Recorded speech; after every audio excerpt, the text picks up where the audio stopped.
Joining me now from the free state of Florida, Governor Ron DeSantis, my governor. Okay, I'm literally in tears. I'm having a hard time keeping a straight face.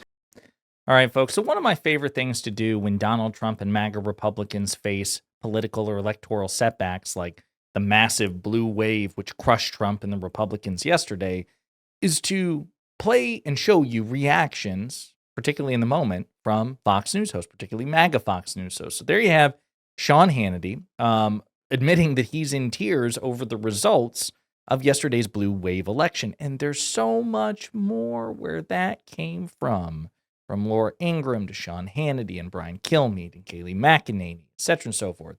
I have so many great clips to show you as these MAGA Fox News hosts realized that they didn't just lose, they got crushed.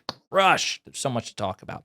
But before we do, if you end up liking this video and you want to support the channel, please be sure to hit the like, subscribe, and alert bells before you go. All right, folks, speaking of Sean Hannity, Mediaite reports, despondent Hannity says friends are, quote, officially depressed and scared after Mamdani victory. Sean Hannity said his phone was, quote, blowing up on Tuesday after State Representative Zohran Mamdani was elected mayor of New York. So let's take a look. Quote, I don't know, Brett, if I quite agree with that analysis in this sense. And honestly, I feel bad. I have friends of mine in New York. My phone is blowing up. They're officially depressed and scared. Full 9% of people say they'll leave if he, in fact, got elected. Before today, they said if he got elected, they're going to leave New York City. So Hannity's upset that Zohran Mamdani won a landslide election. Well, get over it, right? I mean, Mamdani's charismatic. He's young. He's popular in New York City. He won in a landslide. He reinvigorated voters, and he's not governor yet. Maybe give him a shot. Maybe do what you demanded liberals and progressives and Democrats do when your cult leader, Donald Trump, won his 2016 and 2024 elections. Just give him a shot. Maybe you're obligated to do that too, just like you think Democrats are obligated to give Trump a shot. Well, either way, Hannity's upset. You know who else is upset? Laura Ingraham. And she went on before Hannity, so she got some of the early results. And here's a good example.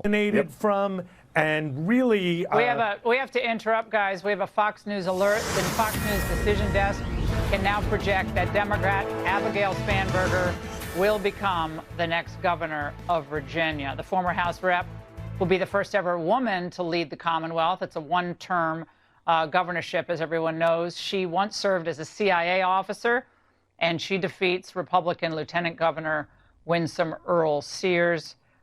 Doug Schoen. Look at Ingram's face. Oh, you're so upset. You can hear she defeats the Republican. This was predicted. Maybe it turns out about a 10-point race. Yeah, it was brutal. It was hella lopsided. It wasn't close at all, like many right-wing commentators were hoping. They were actually hoping that actually she would lose. In fact, she won, and it wasn't close at all. It was a brutal landslide, crushing defeat for the Republican Party. Another aspect of Fox News struggling with last night's results was their reluctance. They were so late. They were so reluctant to call New Jersey for Mikey Sherrill. Take a look. He ran against Phil Murphy 4 years ago.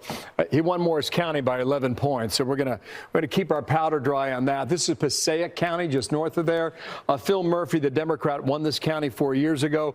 Right now in Passaic County, there is no data available. Both of those counties, Jesse, by the way, were 2 of the 5 that Trump flipped against Kamala Harris 12 months ago. So we're kind of we'll take our time as we move through there. So desperate. I love it. Again, like Decision Desk HQ, NBC, ABC, everybody called. I think Fox News was dead last. The comments on this are funny. We want to pretend a little longer. Call this shit copium. It's over for Jack, 2 MAGA for NJ. I hope they're not doing okay at Fox. I wonder what the difference was in 4 years' time. She already won by a clear margin. Fox delaying the call doesn't change the result. Keep crying. Listen, I want to point 2 things out, okay, before we go on to the next clip, all right, which is I remember vividly in 2012, okay, that was President Obama's reelection, Election Day 2012. I was sitting with a good friend of mine and his sister in a bar in Kentucky, and we were watching the results come in. And I remember Megyn Kelly was at Fox at the time, and when President Obama got the electoral, I can't remember what his margin was, but I remember vividly, I should try to find this clip, Megyn Kelly, turning to the panel, goes, "Okay, so he's got the votes he needs, the Electoral College votes. Does that mean it's over? Like, it's over, right?" Just like pure, you can just see their hope wither in real time. They were so desperate for Governor Romney to win, and he got shellacked. And then the other thing I'll point out is it's really funny that Bill Hemmer is hesitating to call New Jersey, because we learned from the Fox Dominion lawsuit during the discovery that this guy here, Brett Baer, the beefier guy, the straight news journalist, right, that he was actually advising Fox executives to reverse a call they made for one of the swing states that President Biden won. They called it for Biden correctly, and Brett Baer was noting that Fox viewers were getting pissed and everything. How dare you call this for Biden? He's like, maybe we should reverse the call. So it seems like that's a motivator here, where they know that they're getting their asses kicked, but they don't want to piss off the viewers. Oh, maybe we'll just hold off. Okay.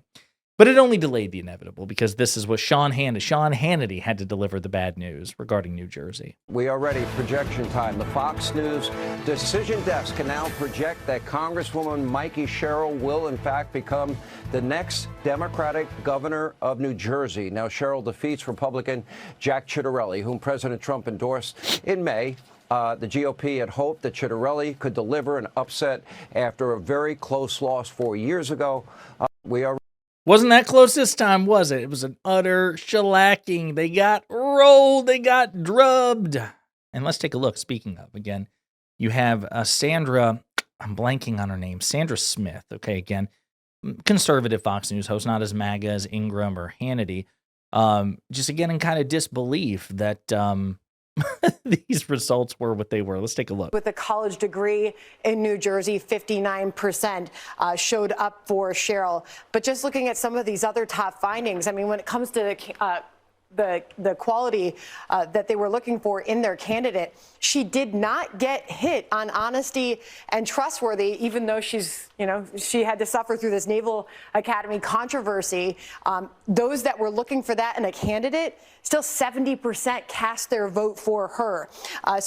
So she's like, well, wait a minute. This Democratic politician may have not been totally honest, but like, why aren't voters punishing her? Like, imagine being a Fox News Trump supporter whining and moaning. I can't believe people didn't think this Democrat was dishonest when you support the most corrupt, prolific liar in American history in form of Donald Trump. I just love it. So funny. Their anguish pleases me. Let's continue. And as far as the Trump impact on the Sherrill voters, the reason for their vote, the Sherrill voters vote, those who said that they wanted to oppose the sitting president, 71% of them. So this is really what led to the outcome tonight. And I'll finish. So everybody hates our cult leader, Trump. That's why we got our asses kicked, because people don't like him. So funny. It is funny. Okay. Now, speaking of anger, here's Sean Hannity calling one of the not as high of a profile race as the gubernatorial races, but one that hits the Republicans right in right where it hurts. We have a lot to talk about throughout the night right here on the Fox News channel, but we can now make a call. The Fox News decision desk can now project that Democrat Jay Jones will become Virginia's next Attorney General, defeating the Republican incumbent, Jason Miyares. Now, we have a lot to talk. So Jay Jones, look, I'm laughing. It's funny at how pissed off people are at Trump in this point. Jay Jones had that text scandal a couple of weeks ago, right? From text messages he sent back in 2022 to a friend, which were unhinged. They were unhinged messages. They were leaked. It was unhinged, celebrating or violence against Republicans, and I think even their children. Like, it was fucked up, really unhinged shit, and he was rightly called out for it. That was in 2022. The text messages leaked. He apologized, and it may not matter to you. You might say, you know what, with unhinged messages like that, an apology is insufficient. Fair enough. He did take responsibility and apologize, and it said something that he won his race against his Republican counterpart. And again, it wasn't particularly close. People were thinking not only would it be close, but that the Republican Attorney General nominee would prevail. He lost and lost by a landslide to this guy. That's how pissed off people are at Trump. So, different kinds of cope. Let's take a look at, I almost say Kayleigh McEnany, at Kellyanne Conway. I blanked on it. Kellyanne Conway, Trump's most prolific spinster. Ari Fleischer, let's get your take on tonight. Oh, no. I'm sorry. This clip, I don't think I have the Kellyanne Conway one. And I meant spinner, not spinster, spin doctor. She's like the best at like spinning things. She's like the alternative facts. Quick on her feet, ex-wife of George Conway. But here is Ari Fleischer, who used to be press secretary for President Bush. Ari Fleischer, let's get your take on tonight. Well, blue states are blue states, and that's why the Democrats won tonight. Oh, okay. And why were so many of you thinking that you were going to win or that you might win? Oh, man, Ari, never change, bruh. Never change. He says at one point, he's like, I'd rather be the Republicans than the Democrats. Like, okay, whatever you say, sir. Here's Fox and Friends struggling to cope. So here's Americans, they're spending more on basic needs. They're saying they're spending 71% more on groceries, 59% more on utilities, on health care, 43%, housing, 39%. So you see people are feeling the pinch. And I think you're right that this is the candidates in these races weren't addressing the affordability in the way that Zoran Mondani did, and in very creative ways. Yeah, he did. Zoran Mondani was on TikTok, et cetera, and the prescriptions are wrong.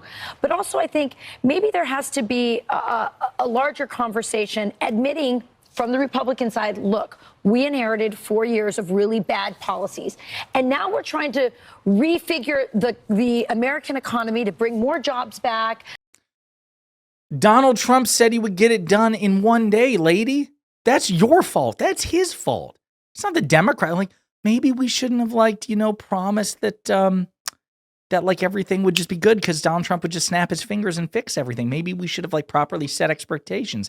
Yeah, probably. But maybe you wouldn't have won the election if you'd been honest. It's so funny. Like, oh my God, maybe it takes time. Yeah, but the thing is, not only does it take time to fix what you say was broken by President Biden, you're not fixing it. You're making it worse. It takes time to, renovate a damaged house. Yeah, but you're bulldozing the house. You can't even point to actual progress. Let's continue.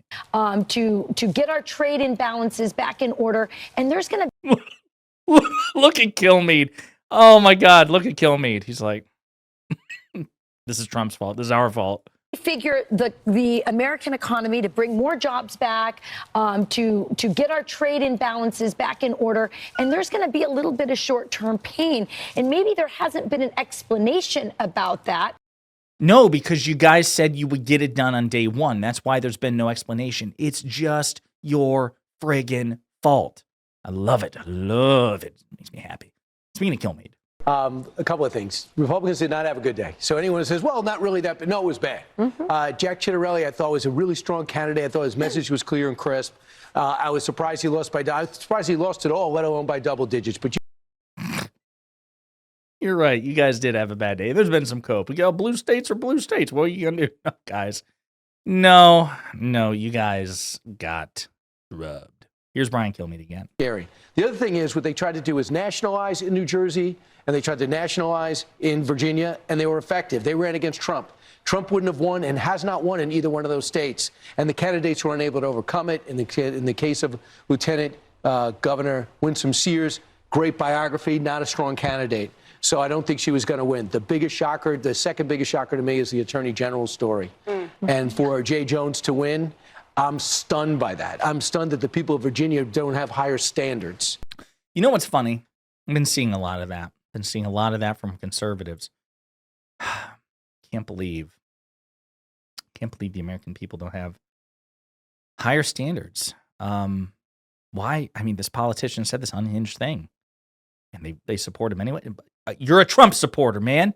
You have no credibility. Talk about throwing stones in a glass house. At least Jay Jones apologized. When the hell has Donald Trump ever apologized for an unhinged utterance or action? Never. Hey, here's a hot take for you. Whatever you feel about Jay Jones, it is infinitely more defensible to support Jay Jones, who apologized for an unhinged private message that he sent to a friend 3 years ago. It's infinitely more understandable that a person would support him, given that it was a private message 3 years ago and he apologized, than being a Trump supporter. How's that for a hot fucking take, Brian? How about your standards? But 2 more clips. Yeah, I woke up feeling so sad today, but also just praying a lot, knowing that God is in control and everything is going to be okay. You're damn right God's in control. God let Zoran Mamdani win the election. It's his divine will, man. Should be celebrating that God's will be done. One last clip from this person, Emily Campagno, who says, again, she's unhinged. She's unhinged. You would think that a responsible person after somebody won an election would be like, I hope they succeed. I hope for all of our sakes they succeed. Not Fox. And when you say, oh, I'm so excited for this city to have an immigrant mayor, I don't care who he is. He's a blatant anti-Semite who's never had a job in his life, who enjoys a royal wedding in Uganda, who lives in a Chelsea multi-million-dollar apartment thanks to the hard work of people that he knows nothing about. You talk about being a New Yorker. My point is that why do you hard think work. New Yorkers voted for him? Why do you think? I'm actually curious. Here's why. Yeah. I think that the million people who voted for him were because he was viral. Clearly, all of them are sedated and they are seduced by the clickbait that he is. And they him have TikTok. jumping in the Long Island Sound or the Hudson or whatever it is with this cheesy smile. Of course, he's going to quote Eugene Debs out of the gate. Yep. Of course, he's going to start shouting out of the gate because what we have seen for his campaign was a chameleon. We have anecdotal people who went to college with him that said, yeah, he was a drinking bro. He did whatever it was to be popular. And now his insides are coming out. He won the election because people are enthralled by TikTok, not because anyone actually believed his policies will drive up affordability. That's why everyone left. I consider him an absolute joke, and I look forward to him totally failing, but I am horrified at the prospect of... Lady, relax. All right, calm down. I just want to imagine, how would she react if a liberal, if somebody like me, if she says, why do you think Donald Trump won? And I was like, because you guys are really stupid and brainwashed and moronic and seduced and sedated. And you guys don't have any critical thinking skills. You're just lemmings who follow whatever shiny object. And you're kind of morons presiding over the ruination of this country. Basically, if I were as condescending to her and her political colleagues as she is to liberals and progressives, how would she react? She'd be like, I can't believe you're talking about so many people that way. Exactly, right? But again, they love to dish it out. They can't take it. It's so funny. There were so many more clips for that. We could have done this for 2 hours. The schadenfreude is real. These people are losers. They lost.